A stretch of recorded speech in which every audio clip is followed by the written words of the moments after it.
We're about to make chicken soup and cat food in this big pot. We've got old pieces of chicken that have been in the freezer for we don't know how long, and we're just going to boil it up with some vegetables and mix it with some rice and olive oil to give the cat some nutritious food during this cabin fever time.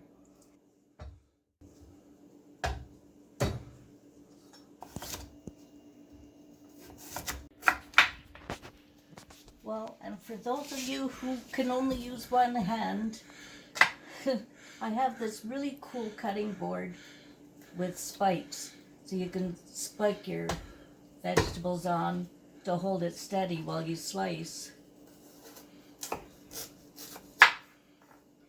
Because of my stroke, I've amassed a nice collection of one-handed tools to use in the kitchen, which is really my playpen because I love cooking.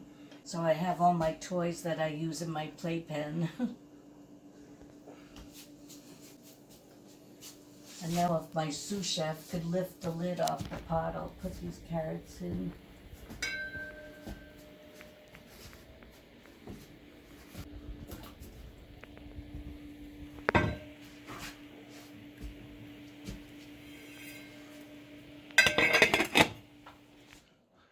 So after the chicken is boiled up, and we'll leave it boiling for a couple of hours so we can suck all the calcium out of the bones, which is really good for the flavor and the consistency of the soup. And then after that, we'll pull all the chicken off the bones and put it in a food processor with the carrots and potatoes and rice and olive oil, and that'll make a really good cat food.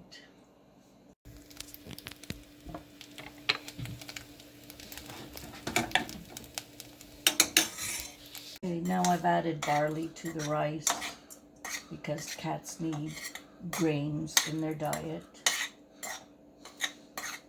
So I'll add a little bit of water and steam this for a bit longer.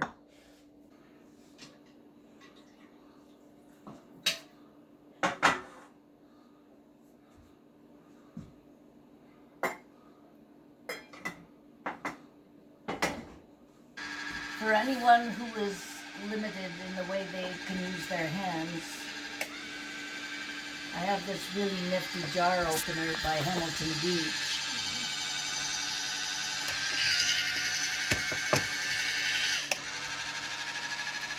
And now you'll just watch how it robotically opens the jar.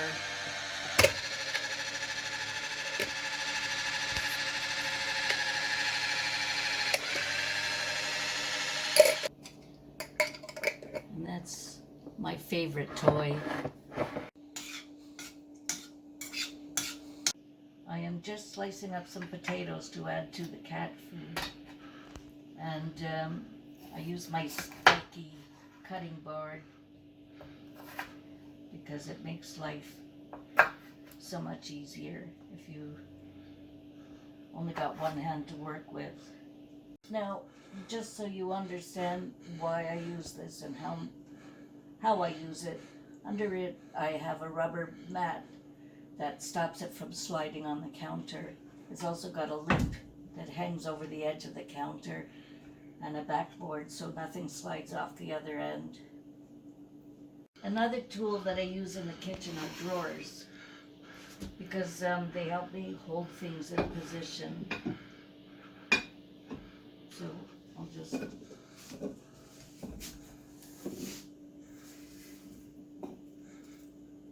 there. Now I'll just pour this into the pot with the chickens. Maybe my sous chef will do that for me.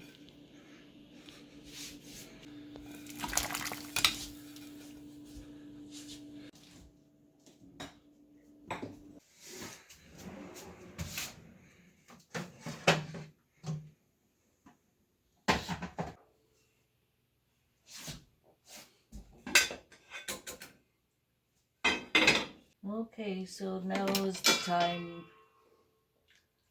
when all the bones come out.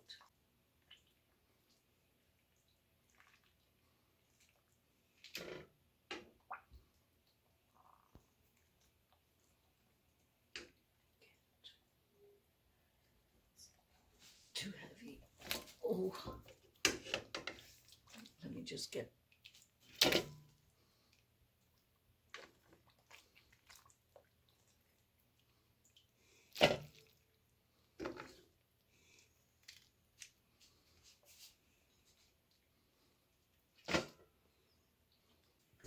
now my sous chef is going to pull the meat off the bones and put them in the processor along with the carrots, the rice and barley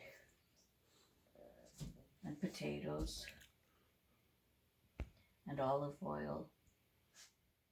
Now the chicken has been boiled to death, and we've added some carrots and potatoes, and I boiled separately some rice and barley, and all the chicken and carrots and potatoes are in the food processor, to which I'll add the rice and barley and a little bit of the broth and some olive oil, and this will make a very healthy and good nutritious food for the cat, and also a nice broth for the soup for the humans.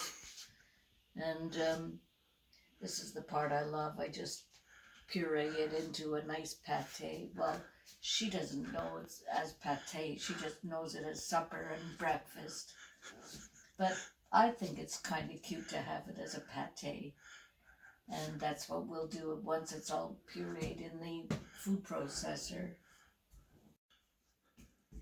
Okay, the rice and barley are in, and I'm gonna scoop, ladle a little bit of broth in there just to liquefy it.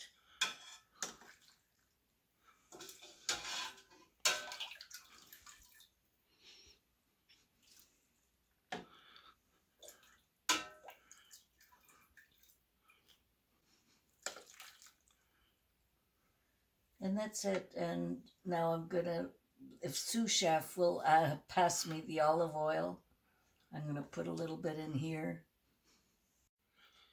And just so, in case Emily's watching this, I'd like her to know that I'm wearing my favorite shirt, which we have now called the M shirt, because it's comfortable and cozy to wear. So this is me in my kitchen, and I'll be doing more episodes to show you how I work with one hand and all my fun tools in my playpen.